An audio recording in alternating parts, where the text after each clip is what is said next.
London, 1823. The season glittered like a diamond, every carriage polished, every ballroom alive with music that disguised the hunger beneath its melody.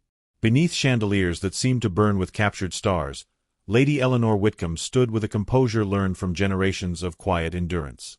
Her gown was pale rose silk, modestly cut but elegant, a whisper of refinement rather than a declaration. Tonight was to have been her triumph, the announcement of her engagement to Lord Edmund Harcourt, heir to the Earl of Wetherby. The Whitcombs were not rich, but they were respected, and for a viscount's daughter, a match with an earl's heir promised security, grace, and the coveted permanence of belonging. The violins sang a lilting waltz as she waited near the dais, her gloved hands clasped before her. Her mother's eyes sparkled with restrained joy, her father's with cautious pride. But Edmund was late. He had always been late, and always forgiven, because charm is the one currency that never loses value in high society. When he finally entered, the crowd turned toward him like flowers to the sun. His coat gleamed with gold thread, his smile could have melted marble. Yet something in his eyes, a glint too sharp, too deliberate, made Eleanor's pulse falter. He approached her slowly, his bow deeper than custom required, and for a heartbeat she thought he meant to kneel. Instead, his voice, soft, clear, and perfectly measured, cut through the music. "My dearest Lady Eleanor," he said, "it grieves me that what once seemed destined must now be dissolved. Our temperaments, though both well-meaning, are incompatible." It was as if the room stopped breathing. The bowstrings trembled into silence. A fan snapped shut somewhere behind her. Eleanor's vision blurred at the edges, not from tears, but from disbelief. Incompatibility. This man had courted her for a year, sent letters filled with verses copied from Byron, and spoken of her grace before every hostess in Mayfair. She opened her mouth to speak, but no sound came. Around her, whispers began, a thousand threads weaving a new story before the old one had even ended. The Duchess of Langham murmured something about the Harcourt fortune aligning elsewhere. Two debutantes giggled behind their gloves. Her mother's face drained of color. And Edmund, her Edmund, merely bowed once more, offered a thin, rehearsed smile, and turned to accept congratulations from a countess whose daughter's dowry was rumored to rival estates. Eleanor's humiliation was exquisite in its precision. No one touched her, yet she felt stripped of everything she had been promised. She stood there, spine straight, eyes fixed on a single candle's flame, because collapsing would have completed their entertainment. Only when her father's hand found her arm did she move.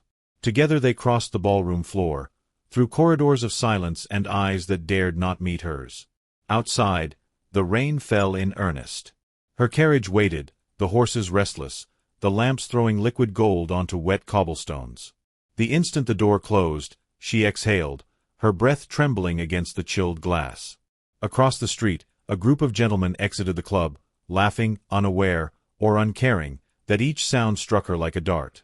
She thought of the letters still in her drawer, tied with a blue ribbon. She would burn them, not from anger, but from the need to erase the evidence of her own hope. For weeks, the scandal fed itself. The gossip papers named her the Jilted Rose of Whitcomb. Invitations stopped arriving. Even old friends looked away at Hyde Park, uncertain whether to offer pity or distance. Her mother urged her to visit Bath for her health. Her father grew silent, spending long hours in his study. In the mirror, Eleanor barely recognized the woman staring back. The same brown eyes, the same calm features, but dimmed, as though the world had drawn a veil between her and its light. Yet beneath her grief, something quiet and hard began to take shape. It was not bitterness. It was resolve. She began to rise earlier, to walk the garden before dawn, to read by the window long after the lamps were extinguished. Society had taken her dignity. She would not surrender her will. One morning in late autumn, she found her mother standing by the parlor window, holding a freshly delivered newspaper. The woman's lips pressed into a thin line. "They've written of him again," she said. Eleanor took the paper. The headline gleamed in ornate script, * Lord Harcourt's Fortunate Alliance, a union of estates and elegance. * beneath it, a sketch of Edmund's smug face beside his new bride, a merchant's daughter with a fortune vast enough to buy forgiveness. Eleanor's chest tightened. But when she looked up, Her expression was calm. "It matters no longer, Mama," she said softly. "He chose his comfort. Let him have it." Her mother, startled by the steadiness in her voice, nodded. For the first time, pity shifted into respect. That evening, Eleanor burned the clipping. She watched it curl and blacken in the hearth, sparks rising like defiant stars. Winter settled over London. The Whitcomb house grew quieter, its halls lined with unspoken sorrow. Yet life persisted in small gestures. Her father still read the Times aloud at breakfast, her mother still arranged violets by the window. And Eleanor, ever dutiful, ever silent, began to find a strange peace in her obscurity. She embroidered, read the poets, and walked along the Serpentine under veils of mist. If society remembered her, it was only as a cautionary tale. But she preferred obscurity to mockery. At least obscurity could be borne with grace. Then, one evening, as the household prepared for supper, the butler appeared in the doorway, his expression uncertain. "A visitor, my lady," he said. "Unannounced." Her father frowned. "At this hour?" The butler hesitated. "He bears the seal of Halewyn." The name stilled the room. Even Eleanor's spoon clattered softly against her plate. The Duke of Halewyn was a figure whispered about in both reverence and fear, a man who had returned from the Crimean front with a scar across his temple and a reputation for ruthless efficiency. His fortune was vast, his lineage impeccable, yet he seldom appeared in society. Some said he had lost his humanity in war, others claimed he had simply grown tired of its hypocrisy. Eleanor's father rose. "Show him in," he said. Moments later, the tall figure of Alexander Ravenshade, Duke of Halewyn, entered the drawing-room. His coat was damp from rain, his gloves dark leather, his gaze sharp enough to silence conversation. Eleanor stood instinctively, though she had never met him before. He bowed once, precisely, and when he looked at her, there was no trace of pity, only recognition, as though he had been searching for her face among the ruins of memory. "Lady Eleanor," he said quietly. His voice was deep, measured, carrying the faint accent of command. "Forgive the intrusion. I have come with an intention most improper for so sudden a visit." Her father's brows knit. "And that is?" The Duke's eyes never left hers. "To make amends for the cruelty of this world in the only way I know, through action." Eleanor's pulse quickened, but she said nothing. He reached into his coat, withdrew a folded letter, and placed it on the table between them. The wax bore the insignia of Halewyn, a raven clutching a sword. "My proposal," he said simply. For a heartbeat, no one spoke. Rain whispered against the windows. The fire cracked softly. And in that suspended silence, the life Eleanor had thought ended began, imperceptibly, to change course. The Duke's proposal lingered in the air like a question no one dared voice. Eleanor's father stared at the sealed parchment, his jaw tightening. "Your Grace," he said at last, his tone controlled but wary, "you cannot mean to offer marriage after a single acquaintance." The Duke's eyes, gray as winter steel, flickered briefly toward him before returning to Eleanor. "I mean precisely that, my lord. Society has stripped her of reputation through no fault of her own. I offer her the protection of a name that commands silence." The word struck Eleanor with both astonishment and unease. Protection. Was that all this was? Her pulse throbbed in her throat, yet she could not look away from him. There was no condescension in his gaze, only a calm certainty that made the room feel suddenly smaller. Her mother murmured something about impropriety, her father's protest followed, but the Duke simply waited, his posture unmoving, as if time itself bowed to his patience. "I do not offer affection," he continued, his voice even, "nor the frivolities of courtship, but I can offer freedom from mockery. In Halewyn Manor, no one dares whisper." Eleanor felt the weight of those words settle into her bones. She had lived half a year under the shadow of laughter. She knew too well the sting of turned faces and the cruelty disguised as sympathy. Still, marriage to a man like Alexander Ravenshade was not a rescue. It was a sentence written in another language. Her heart warred with her reason. The Duke waited, his expression unreadable, while her father's disapproval burned at her side. Finally, Eleanor's voice broke the stillness. "If I accept," she said softly. "You will have a wife who knows disgrace and silence. I cannot promise I will please your world." For the first time, something shifted in the Duke's features, a faint, almost imperceptible softening. "My world," he said, "is long past caring for pleasure." Her mother gasped at her daughter's audacity. Her father rose as if to end the conversation, but Eleanor did not move. The rain outside beat against the windows like an argument. Her thoughts ran in quick, clear lines, a life of quiet endurance, or one of defiance under a powerful man's name. At last, she inclined her head. "Then I accept, your grace." Her father's voice was sharp with disbelief. "Eleanor." But the Duke merely bowed. "I shall have the banns read within the fortnight." He turned to leave, pausing only to add, "You will not regret this, my lady, though others surely will." And with that, he was gone, leaving the scent of rain and cold air in his wake.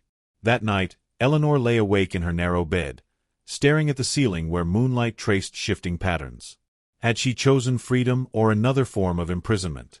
She could not know. But one thing she did know, she would no longer be pitted. London awakened to the news as if struck by lightning. The Duke of Halewind to wed the Whitcomb girl. The broadsheets printed her name in bold ink.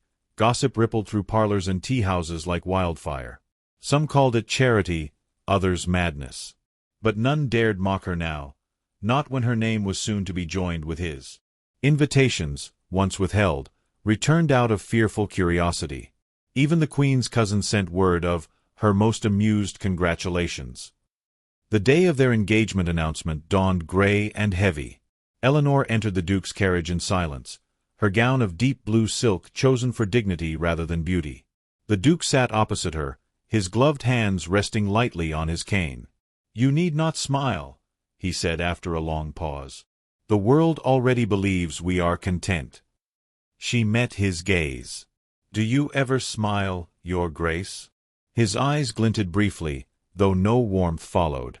"Not since I learned it invites expectation." The carriage jolted forward. Through the window, London unfurled, a city of watchers and whispers. At the townhouse of the Duke's aunt, the scene unfolded with meticulous cruelty. Ladies in jeweled turbans turned their heads as Eleanor entered. Men bowed politely, their eyes darting with speculation. She felt like a painting everyone admired for its flaws. Yet the Duke's presence altered the air. He moved through the crowd with unflinching poise, acknowledging no one he did not wish to see. When one young lord, emboldened by wine, murmured near Eleanor that the Duke must enjoy collecting wounded birds, Alexander Ravenshade stopped mid-conversation. His gaze found the offender, cool and direct. "Indeed," he said quietly, his voice carrying through the room. "But some wounds teach their bearers to fly higher than cowards who gossip." The hush that followed was absolute. The young lord flushed crimson, Eleanor's breath caught. When the music resumed, she realized her hands were trembling. The Duke turned toward her. "Do not mistake defense for tenderness," he said under his breath. "It was simply necessary." "Necessary," she repeated softly, though her voice trembled. The evening continued, each dance, each glance, a performance of propriety. Yet beneath that veneer, something in her shifted. He was not kind, but he was not cruel in the way she expected. His protection was not gallant but strategic, as though her name were a fortress he intended to defend from siege. And though she had sworn not to hope again, some fragile, foolish part of her began to wonder what emptiness drove such precision in a man. When the last guests departed, he escorted her to the carriage. The air outside was cold and damp, fog curling along the street lamps. "You conducted yourself admirably," he said, offering his hand as she stepped up. "You make it sound like a campaign," she replied. He met her eyes. "Society is a battlefield. You will learn." Her hand lingered in his a fraction longer than propriety allowed. When he released it, the absence felt unexpectedly heavy. Weeks passed. Their engagement became the talk of London, then a settled fact. She visited his estate once, at his insistence, a sprawling fortress of gray stone overlooking rolling moors. Inside, portraits of his ancestors watched with austere disapproval. Yet in the library, she found traces of humanity, books on philosophy, sketches of distant lands, and a piano left untouched. "Do you play?" she asked him that day. "Once," he said. "Before Crimea." Something flickered in his gaze again, gone as quickly as it came. She wanted to ask what he had left there, but his silence forbade intrusion. By the time winter began to yield to spring, their wedding drew near. The night before the ceremony, Eleanor received a note sealed with the Duke's hand. It read simply, "Tomorrow, the world will speak again. Let it. We will not answer. Asterisk." She folded it carefully, unsure whether to feel comforted or warned. The next morning, the church bells tolled over London's grey skyline. The pews filled with faces both curious and cruel. Eleanor walked the aisle with the grace of someone who had already endured her own execution. When she reached him, tall, grave, immovable, he bowed his head slightly. His eyes met hers, and for the briefest instant, she thought she saw in them not power, but respect. When he spoke his vows, his voice was steady, stripped of ornament. Yet as their hands joined beneath the priest's blessing, she felt the weight of something real, a promise, perhaps not of love, but of equality in survival. As they left the church, the crowd parted like waves around a ship. The same city that had mocked her now bowed. And as their carriage rolled into the mist, she turned to him and asked, almost in wonder, "What will they call me now?" He looked out the window, a faint, wry smile touching his lips. "They will call you Duchess," he said. "And they will learn to whisper your name with care." Rain whispered against the tall windows of the Whitcomb estate, silvering the glass and muting the laughter within. Beneath the chandelier's soft light stood Lady Eleanor Ashcombe, 24, calm as frost upon winter glass, though her heart thrummed like a trapped bird. Just weeks ago, she had been the envy of London, betrothed to Viscount Henry Braithwaite, heir to one of the oldest fortunes in England. Now, she was the season's scandal. The engagement was broken in a swirl of whispered betrayals, and society wasted no time in devouring its fallen darling. Some said she had been faithless, others claimed she had been too proud. Eleanor said nothing. At the edge of the ballroom, where the marble cooled the soles of her shoes, she held her chin high as laughter rippled like a poisoned current.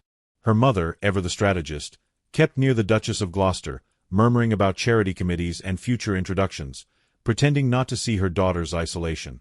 It was an old dance, pretending the Ashcombes were still welcome among England's high-born wolves. "Lady Eleanor," came a voice like gravel pressed beneath a boot. She turned, startled, and met the eyes of the Duke of Blackthorn. Julian Harrow, 32, broad-shouldered, severe, and draped in a coat of midnight blue that made him seem carved from the dusk itself. There were men one might call handsome. Harrow was not one of them. His beauty was that of thunder, dark, unavoidable, and best admired from afar. Rumor claimed he had buried 2 fiancées, one lost to fever, another to whispers of madness. The Ton called him ruthless, cold as the iron mines that had forged his fortune. "Your Grace," Eleanor managed, curtsying, aware that the room had gone very still. A duke rarely approached a disgraced lady. He inclined his head slightly. "May I have the pleasure of this dance?"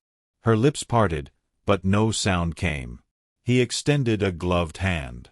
The onlookers held their breath, scenting scandal. Slowly, Eleanor placed her fingers in his.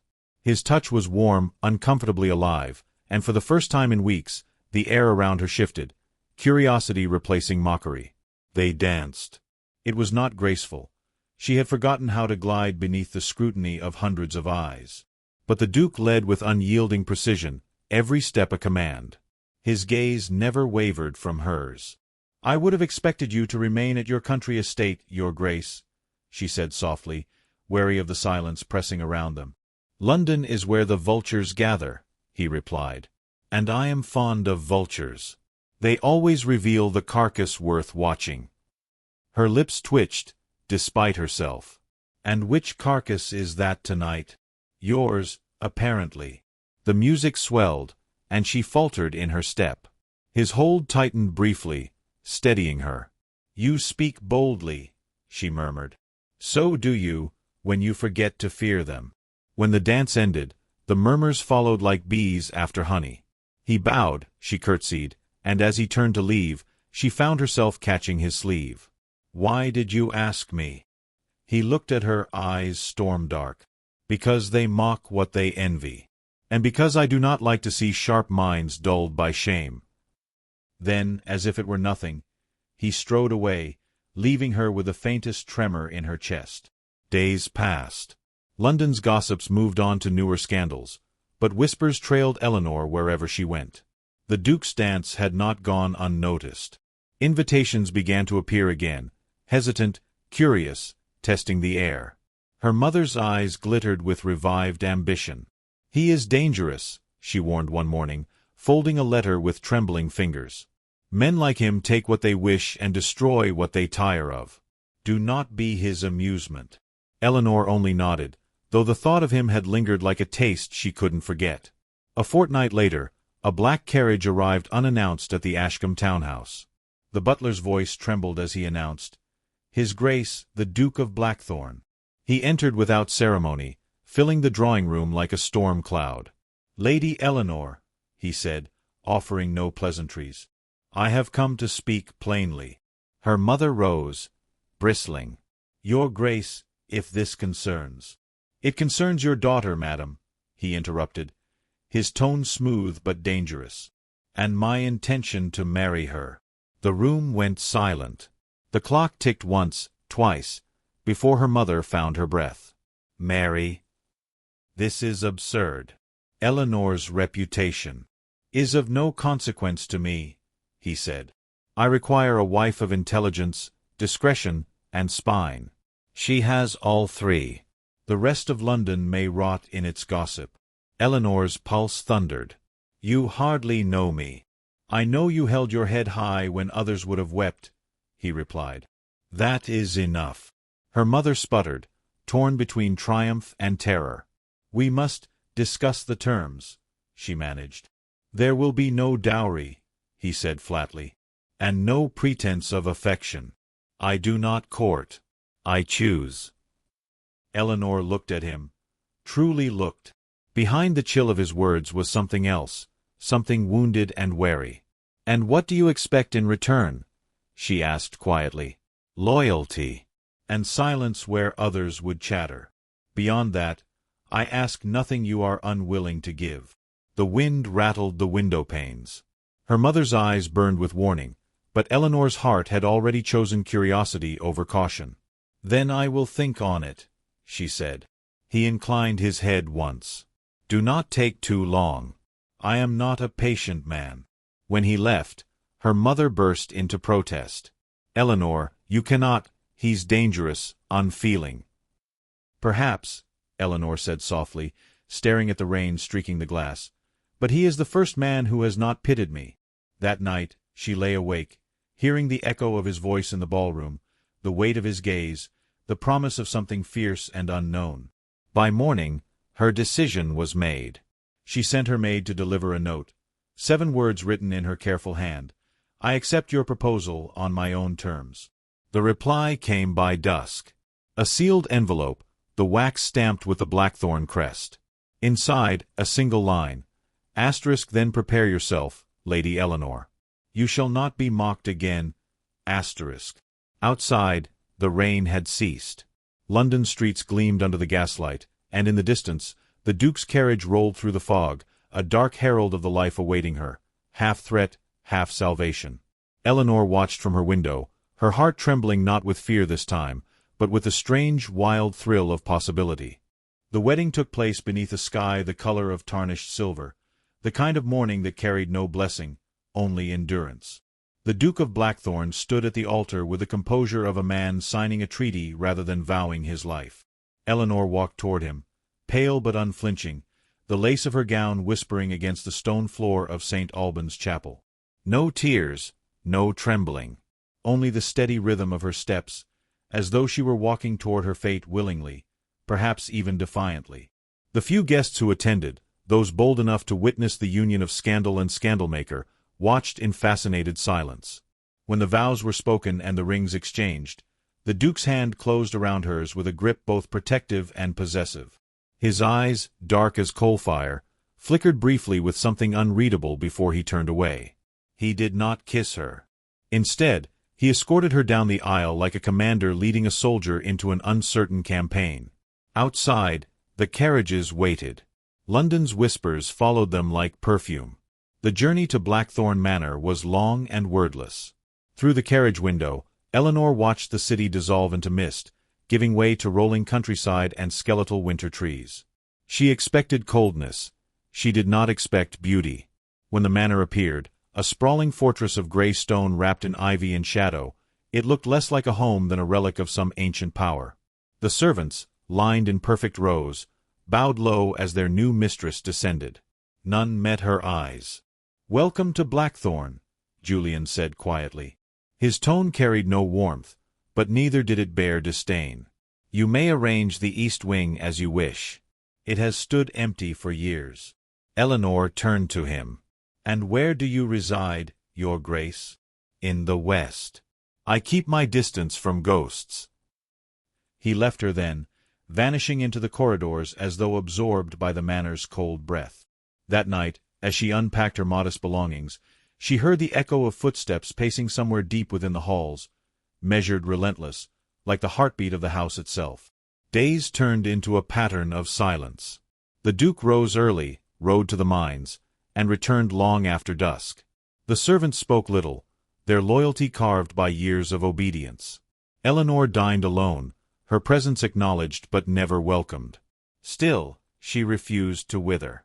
She explored the gardens, tended the neglected greenhouse, and read in the library where dust coated every forgotten dream. Each evening, she caught glimpses of him, by the firelight, pen in hand, writing letters he never sealed. One evening, she gathered the courage to approach. "You work too much," she said softly from the doorway. He didn't look up. "Idleness breeds weakness." "And isolation breeds madness," she replied. That earned her a glance, sharp, assessing. "Do you fear madness, my lady?" "I fear a life unlived more." Something shifted then, barely perceptible, but enough. The next morning, a note awaited her at breakfast. *, you will accompany me to the village inspection at noon. Wear something practical. *, it was the closest thing to an invitation he had ever offered. They rode together through the rain-soaked fields, his black stallion striding beside her mare. The villagers bowed low as they passed, their faces etched with exhaustion. Eleanor saw it. The soot-streaked children, the women with hollow cheeks, the men coughing from the dust of the mines. When one little boy stumbled, spilling a basket of coal, she dismounted at once to help. The Duke's voice thundered from behind her. "Eleanor!" She ignored him, kneeling to gather the spilled pieces with gloved hands. The boy's eyes were wide with disbelief. "You shouldn't," he whispered.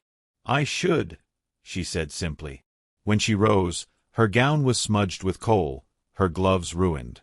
The Duke said nothing on the ride back, but later that night, a basket of bread and medicine was sent to that child's family, with no signature.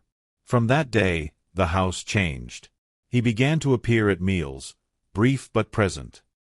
He watched her with the curiosity of a man unaccustomed to surprises. Once, when she spoke of her late father's study, he asked, "Did he teach you to read accounts and ledgers?" "He tried. I learned by watching." "Then you will review mine," he said.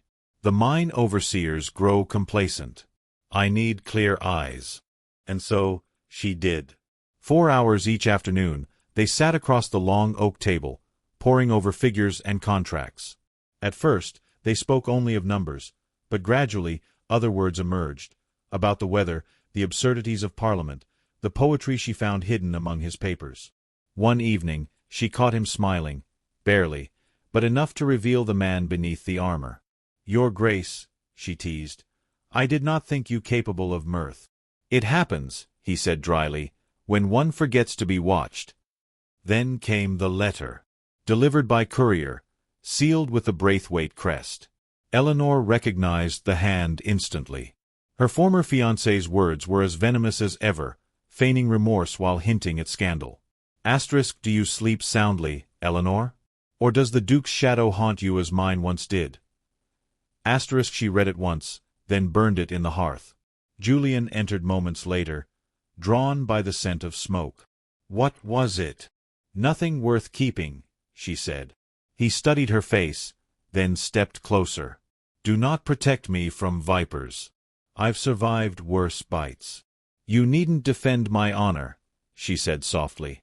He met her gaze. I am not defending your honor, Eleanor. I am defending my wife. The words hung between them, fragile as spun glass. For a moment, neither breathed. Then, as if embarrassed by his own admission, he turned away. That night, a storm rose. The manor trembled with wind and rain. Eleanor woke to find her window thrown open, the curtains flailing like ghosts. She crossed the room to close it, only to see him below, standing bareheaded in the courtyard, letting the rain beat against his face. Without thinking, she ran down. "Julian!" she called. He turned, water streaming down his coat, eyes lit with something raw and unguarded. "They said I could not feel," he murmured, voice breaking under the storm. "That I had turned to stone. But you make me remember what it was to bleed." She reached him then, her hand trembling against his chest. "Then bleed if you must. But not alone." For a heartbeat, the world stilled. His hand rose, fingers threading into her soaked hair, and at last, he kissed her, harsh, desperate, as if reclaiming a piece of himself he thought long dead. When they returned inside, the fire still burned in the hearth. He sat beside her, his hand finding hers with no command this time, only quiet certainty. "Do you regret it?" he asked. She smiled faintly. "Not the marriage. Only the waiting." He exhaled, something like laughter escaping him. "Then let them mock," he said, voice low, "for they shall never mock you again." And in the silence that followed, the storm outside softened, leaving only the rhythm of their breathing, and the fragile, fierce beginning of something real.